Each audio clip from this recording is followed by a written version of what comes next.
ओम श्री परमात्मने नमः।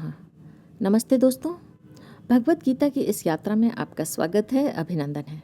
आज हम बात करेंगे भगवत गीता क्यों। भगवत गीता एक अद्भुत यात्रा है। कैसी यात्रा? स्वयं से स्वयं तक की यात्रा। इस यात्रा में प्रारंभ स्वयं से होता है, पहुंचना स्वयं तक ही है और पहुंचने का वाहन भी स्वयं ही है।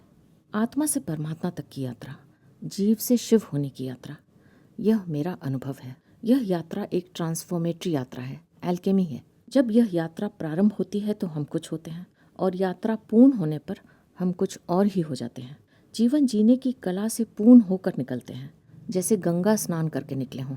भगवत गीता वो गंगा है जो हमारे तन, मन और अंतःकरण की शुद्धि कर देती है, सीधा परमात्मा के द्वार पर ले जाकर खड़ा कर देती है। कभी न कभी, कहीं न कहीं हमारे मन में ये प्रश्न अवश्य ही उठते हैं कि मैं कौन हूँ, मैं कहाँ से आई हूँ, या मैं कहाँ से आया हूँ, यह जीवन क्या है, क्यों मिला है, यह संसार क्या है, इस जीवन का उद्देश्य क्या है, लक्ष्य क्या है, उसे कैसे जाना जाता है और वहाँ कैसे पहुँचा जाता है, इत्यादि इत्यादि। इस प्रकार के अनेक प्रश्न हमारे मन में कभी न कभी उठते ही हैं। इन सारे प्रश्नों का, हर एक प्रश्न का उत्तर हमें भगवत गीता में मिल सकता है, क्योंकि यह स्वयं भगवान की वाणी है। और यह तभी हो सकता है जब हमें पता चले कि इसमें क्या लिखा है, और यह तभी संभव हो सकता है जब हम इसे पढ़ें, समझें और समझकर अपने जीवन को उसमें ढाल लें। समझ में अगर आ गया 10% भी, तो बाकी का 90% जीवन अपने आप स्वाभाविक ही ढल जाएगा। इस बात में कोई संदेह नहीं है।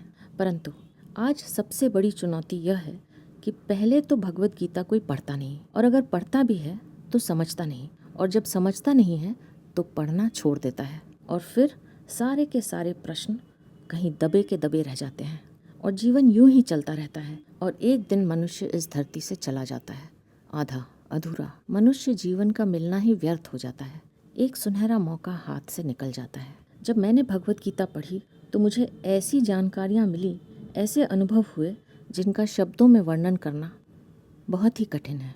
जीवन जीने की, स्थितियों को देखने की एक शैली, एक ढंग मानो प्राप्त हो गया। हर चीज़ में स्पष्टता की एक झलक मिलने लगी। साथ ही साथ मुझे ऐसा लगा कि दुनिया में बहुत बहुत सारे ऐसे लोग हैं जो इस खजाने से वंचित हैं, क्योंकि वे या तो पढ़ते नहीं हैं, और अगर पढ़ते हैं तो समझते नहीं हैं।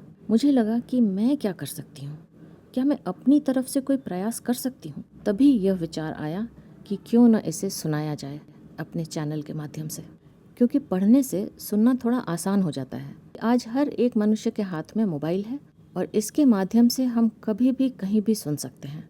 फिर मैंने पूरी की पूरी भगवत गीता के वीडियोस बनाए। चैनल पर आपको भगवत गीता नाम की प्लेलिस्ट मिलेगी, जिसमें सारे अध्याय क्रम पूर्वक आपकी सुविधा के लिए दिए गए हैं। हर श्लोक का बहुत ही गहराई से विवेचन किया गया है, और इस प्रस्तुति को संभव करने में हमने राम सुखदास जी की साधक संजीवनी का सहारा लिया है। और मैं हृदय से अपनी कृतज्ञता व्यक्त करती हूँ उस महान आत्मा के प्रति जिन्होंने इतना बहुमूल्य रत्न हमें दिया है। वैसे भगवत गीता में इतनी गहराई है और इसकी इतनी टिप्पणियाँ हुई हैं और होती ही जा रही हैं, पर फिर भी गीता का संपूर्ण सार समझने में कई जन्म लग जाते हैं, और फिर भी वो कम पड़ जाते हैं। परंतु जो इस समुद्र में एक बार गोता लगाकर आता है और जो भी लेकर आता है वह काफ़ी है। यही गीता जी की अद्भुत विलक्षणता है। मेरा आपसे हृदय से अनुरोध है कि एक बार आप अवश्य भगवत गीता पढ़िएगा, और यदि आपके लिए पढ़ना संभव नहीं है तो सुनिएगा अवश्य। आपने ऐसा कर लिया तो आपका कल्याण होना अवश्यम भावी है। भगवत गीता में मैंने पाया कि भगवान श्री कृष्ण ने एक ही बात को कई बार कही है, और मुझे ऐसा प्रतीत होता है कि बार बार कही गई बातें हमारे अंदर गहराई से उतर जाने के उद्देश्य से ही कही गई हैं, क्योंकि भगवान श्री कृष्ण को पता था कि एक बार में समझ में आना थोड़ा कठिन हो सकता है। इसलिए उन्होंने बार बार अर्जुन के माध्यम से हम सबको समझाने का प्रयास किया है। श्रीमद् भगवत गीता का जितना गुणगान किया जाए उतना ही कम है। मेरा अनुभव तो यह है कि शब्दों के रूप में भगवत गीता स्वयं भगवान श्री कृष्ण है। कहते हैं कि भगवत गीता ग्रंथ का कोई भी पन्ना पलटो, उसमें हमें अपने जीवन से जुड़ी हुई हर समस्या का समाधान मिल जाता है और जीवन आसान हो जाता है। उम्मीद है कि आपको हमारी इस प्रस्तुति से अवश्य लाभ होगा। अब मैं आपसे आज्ञा लूंगी। आप अपना ध्यान रखिए, सदा खुश रहिए, मुस्कुराते रहिए। आपका बहुत बहुत धन्यवाद। ओम श्री परमात्मने नमः।